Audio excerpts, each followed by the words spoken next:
Советтер Союзу кыйрагандан кийин Кыргызстан эгемендүү өлкө статусуна ээ болгону менен ошол учурдагы туңгуч президентибиз Аскар Акаев өзүнүн ишмердүүлүгүн көрсөтө албай, канчалаган мамлекеттик ишканаларды, завод, фабрикаларды жеке менчик өткөрүп берип, мамлекет элди багуудан аксап турган чакта кыргыз жарандары кара жанын багуу максатында чет өлкөгө агылып кетип жатышты.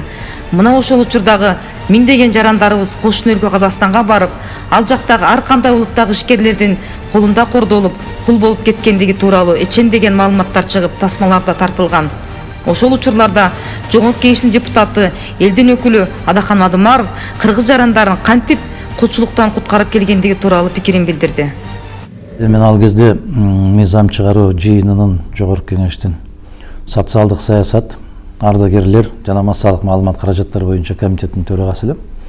Мен барууга милдеттүү элем. Ошондой маалымат кеткенден кийин бирөө чакырса, чакырбаса барууга милдеттүүсүн. Азыр эми депутаттар андай менен иштери жок. Бизде ар кандай терс көрүнүштөр болгон болсо, биз өзүбүз заматта ошого бир мамиле жасачубуз. Ошондуктан Алматы областынын Эмгекши Казак деген району бар. Дагы Чилик деген жери бар. Мына ошол жерге кыргыз тамекичилери аябаганда мындай бир дүмүнөн кетишкен да, массалык түрдө кетишкен. Себеп Кыргызстандагы болгон завод фабрикалардын баары талкаланып, баары менчиктештирилип, мына азыр ошол заводдорду, фабрикаларды менчиктештирип алган азаматтар президенттикке чейин жетип отурушат. Алды президент болду, арттары депутат болуп, азыркы кезге чейин ошо кемирип бите албай атышат. Ошол элдин калган мамлекеттин мүлкүн. Мына ошол миңдеген биздин жарандар аргасыздан ал жака тамекиге жумушка кетишке мажбур болушкан. Аларды Кыргызстанда сактап, Кыргызстанда калтырсак болобу эле? 100% болот эле. Мына ошондо Филипп Моррис компаниясы келип, Кыргызстанда тамекини эң мыкты өндүргөн, тажрыйбалуу республика катарында бизде тамеки чыгаруу фабрикасын курабыз деп ошондой максат менен келишкенде, баягы эле адат болуп калган, такыр кетпей койду бизден. Жетекчилер, ошол маселени чече турган жетекчилер бизге канча бересиңер деген маселе көтөрүшкөн. Себеп бул жапайы маселе. Алар келип биздин заводко, бизге завод куралы деп атса, бизди жумуш менен камсыз, биздин ошол кездеги жетекчилер бизге канча бересиң деген. Бул 93-94 жылкы болуп аткан окуялар. Натыйжада алар таарынып, баягы LG компаниясы бизде телевизорлорду чыгаруу боюнча токмокто куруп баштаганда дагы мына ушундай болуп токтоп калган. Андан кийин ДЭУ компаниясы келип, бизде ФАЗ деген бар эле да, Фрунзе автосборочный завод.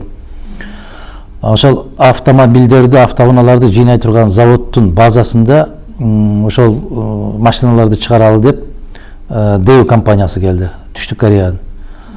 Аларды дагы капа кылып, алар кетти дагы Ташкент менен сүйлөшүп, Асаке шаарында мына азыр дүркүрөтүп ошол завод. Ал биринчи Кыргызстанга келген. Казакстандагы бүгүнкү тамеки заводу дагы Кыргызстанга келген. Биз эмне үчүн чыркырап жаман көрүндүк? Эмне үчүн бизди ушунчалык урду тепкиге салат? Мына ушул нерселерди ачык айтканыбыз үчүн. Мен ошол Эмгекши Казак деген районуна барып, кыргыздардын жагдайын карасам, алардын жагдайында өтө Кудай сактасын. Баягы 17-16, 18 кылымдардагы кулдар кандай жагдайда болсо, ошондой жагдайда калган. Азыр айтсаң ишенбей, жомок сыяктуу кабыл алышат. Күн жылыганда тоок каналарында, суук мезгилдерде парник башталган, жана күнөс каналарды курган мезгилдерде, бул февралда башталат, мал каналарда жашаган кыргыздар. Ошолордон аман келгендер болсо, амандашып, барып сүйлөшүп көрсөңүздөр, баарын айтып берет. Баягы 16-жылы кандай кордукта калган болсо кыргыз, 1993-94 жылдарында дал ушундай кордукта калган. Аябагандай каттуу кордукта калган. Эчен биздин кыз келиндер ошол талаада төрөштү. Канчасынын баласы аман калды, канчасыныкы майып болду, аны бир жараткан өзү билет, ата-энеси өзү билет. Мына ушундай ойлонулбаган саясаттын натыйжасында ушундай болуп каттуу азапка кабылган. Мен бир эмес бир канча жолу барып келдим. Канчалары кулчулуктун доорун сүрүп аткан. Барганда алардын паспорттарын алып коюшуп, бери карай жиберишпей, ошого көмөкчү болуп аткан биздин эле ошол жердеги кыргыздын шылуундары болгон. аларды дүңүнөн 30-дан, 50-ден, 40-тан алып барып, аларды акчалап санап өткөрүп беришкен. Мына ушул адам кейпиндеги айбандар ошол адамдарды өзүнүн кандаштарын, боордуштарын сатып, ошонун тыйын жасашкан. Уят жок. Таптакыр бир сезим деген жок. Мына ошолорду барып видеого тартып келип мен жогорку кеңешке бир канча жолу көрсөттүм. Натыйжада эмнеге жетише алдык биз? Биринчи кезекте мен ошол жака жумуш издеп барабыз дегендердин санын токтотуу. Себеп мына бүгүнкү күндө 10 классты бүтүп бүтпөй атып эле биз Россияга кетебиз деп чыгып атпайбы? Ошондой кызыкчылык ушул мезгилде күчөгөн. Өтө оор жагдайда калышкан. Эчен азаматтарыбыз менимче ошол жерде калып кеткен болуш керек. Себеп бардык документтерин алып койгон. Эчен балдар төрөлүп калды ошол жакта. Мага ошол райондун акими айткан. Айналайын бауырым, bir короодон bir тоок жоголсо да издейт. Мына кыргыздар мына жерге агып келди го, мына агып келди, миңдеп келди. Сиз биринчи жолу келип атасыз, биринчи болуп келип атасыз. Бир да кыргыздын жетекчилеринен келип, буларды суабайсыңарбы силер? Силердин элиңер эмеспи бул дегендей катуу, ызаланчу, уялчу сөздөрдү айткан. Мына ошолорду кадрларды алып келип жогорку кеңешке койсоң, жогорку кеңештин депутаттары дагы жек көрчү мени. Кайдагы бир барекетти, кайдагы бир маселени көтөрөсү. Ал бүгүн жанагы маршрутка жүргөндөн уялам дегендей, алар дагы ошолорду көргөндөн уялчу. А бүгүн карасаң эле момой эле мамлекеттик ишмер жетекчи болуп чыга келишти да бүгүн. Мына ушул жасалма жолдор менен келип аткан саясатчылардын кесепети менен, туруксуз саясатчылардын кесепетинен биздин жарандар бүгүнкү күнгө чейин жабыр тарткандары жок эмес.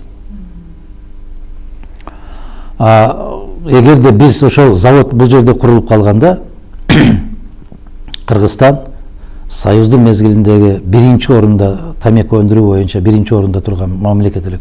Мына азыр тамекичилик да жок болду.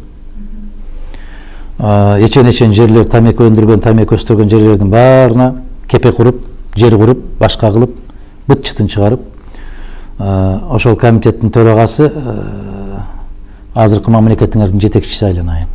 Аман болсун. Сиз ошол эле жылдары ушул кыргыздардын мыйзамсыз башка жакта миграцияда ошо кул болуп же болбосо өздөрүнүн эмгек акысын ала албай жүргөндөрдү куткарып келип мигранттар менен ошондой эле тыгыз байланышта болгон экенсиздер. Биз дайым байланышта болуп турганбыз. Ыйлап арызданбаган киши калбайт эле. Бишкектен келген, Бишкектен өтүп бараткандары да арызданып ыйлап момундай бир баягы кат жазып коюшат эле. Аттарын да жазгандан коркушат эле. Монол айылга барсаңыз, монол баланчы деген кишинин үйүндө момунча кул жатат. Түкүнчү деген үйдүн момунча кул жатат деп. Ушунчалык жүрөктөрүнүн суусун алып койгон да. Анан биз ошол даректер менен мен нечен жолу бардым. Чындыгында ошол кол ээлөөчүлүк заманында жашап аткан кыргыздар эле. Ошолордун эми бүгүн айтсам, мен бүгүн айтып олтуруп ошол сүрөттөр көз алдыма келе калганда момундай бир муунуң бошоп кетет. Бул көргөн кордук, бул аябагандай жаман кордук.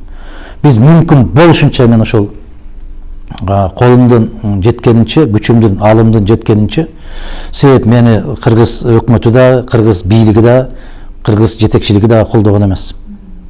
Мен ар кандай жолдору менен эчен канчаларını ошол жерден куткарып чыгара алдым. Мен азыр эсимде жок, саны дагы эсимде жок. Себеп аябагандай эле көп. Автобус катар автобустар менен. Эчендери өздөрү качып, мына талада калып, тоңуп калгандары болду. Талада калып, карышкырга жем болгондору болду. Кимдердин гана колдоруна түшпөдү. Не деген ошол сабоолордун алдында калышпады. 5 жыл тынымсыз иштеп, 5 тыйын албай кайткандары болду. Бул өтө кыргыз жаңы саясатындагы, жаңы тарыхындагы өтө бир орчундуу, өтө өкүнүчтүү, өтө көкүрөгүңдү мындай бир сыздатчу барактардын бири ушул. Тилекке каршы бул ушул мезгилге чейин ага баа берилбей келатат. Баягы сай калдыбы кыргыз балта, тал калдыбы кыргыз балта чаппаган дегендей, кыргыз баспаган, кыргыздын сөөү калбаган тарых бул өткөн кылымдарда кыла эмес. Мына кечээ биздин көз алдыбызда дагы ушундай окуялар болду. Биз муну унутпашыбыз керек. Бүгүн дагы ошондой зыркыраган жагдайлар бар.